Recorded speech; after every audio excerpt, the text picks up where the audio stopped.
Hurricane Fiona's next target is Bermuda right now, currently located at 29.7 degrees north, 69.8 degrees west. It is worth noting that Fiona will likely and almost certainly will be a very historic storm for eastern Canada, as significant impacts are extremely likely. Right now, the hurricane has winds of 130 miles per hour. That still makes it a Category 4 hurricane, which is 215 kilometers per hour, 1 minute sustained winds, and a pressure of 936 millibars. Right now, movement is towards the north-northeast at 16 miles per hour currently. So having a look at the hurricane's wind field right now, mainly dominated on the, really all sides, but mainly a southeastern side dominated wind field right now. 150 nautical miles on the northern side, 180 on the southeast, 130 on the southwest. So right now you can see all of those distances in miles on the top right hand side of your screen. Right now, a hurricane warning in place for Bermuda, a hurricane watch is in effect for Nova Scotia from Hubbard's Brule, Prince Edward Island, Isle de la Madeleine, and Newfoundland from Parsons Pond to Indian Harbor.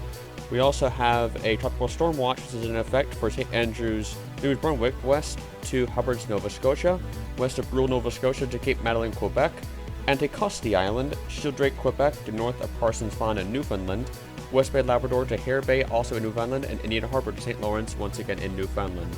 So right now, having a look at the satellite estimates for the storm right now, mainly in support of 130 miles per hour. Their AMSU is a little bit higher right now, but a solid low-end Category 4 hurricane head towards Bermuda right now. So having a look at the National Hurricane Center's latest forecast cone, you can see all those watches and warnings in place in northeastern Canada. But the hurricane is forecast to weaken as it moves northeast and brushes past Bermuda, still as a major hurricane, could reach some impacts there. But the real story is going to be a hurricane force extratropical impact in Canada, which is going to be very significant. Not every day that you see something this intense moving into interior Canada. We'll have to watch the situation very closely. Do take precautions as necessary in northeastern Canada right now, given that this is a once-in-a-generational threat, as some people have been calling it.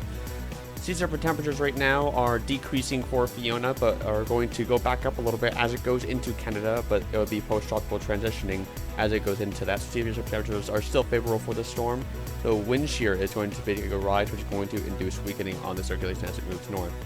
So here's a look at some of the model tracks right now. Very good confidence on this hurricane's track into Nova Scotia there. Weakening is the general story as well, looking at this graph from the HWRF's website. General weakening trend going into Canada. Having a look at the ramp diagnostic plot, you can see weakening should begin pretty much in earnest, if not already. And then having a look at the sea surface temperatures, or wind shear actually, there it is. Look at that, a spike in wind shear, and that will coincide as it pulls into Canada, which will induce some weakening. Sea surface temperatures are favorable, but will drop a little bit before going off a cliff, and then relative humidity still a little bit favorable all the way up towards the storm landfall in Canada. So looking at the storm right now on satellite imagery, it is quite a interesting hurricane right now. You can see a lot of its convection is on the northeastern side, probably some rainfall already falling in Bermuda.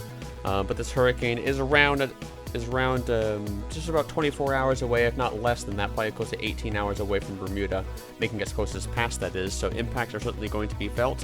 But this hurricane is about 2 days away from impacting Atlantic Canada. So if you are in northeastern Canada, prepare adequately. Time is running out to prepare for this historic hurricane headed for eastern Canada. Stay tuned to the Canadian Hurricane Center and we'll have further updates on this storm as it pulls into Canada.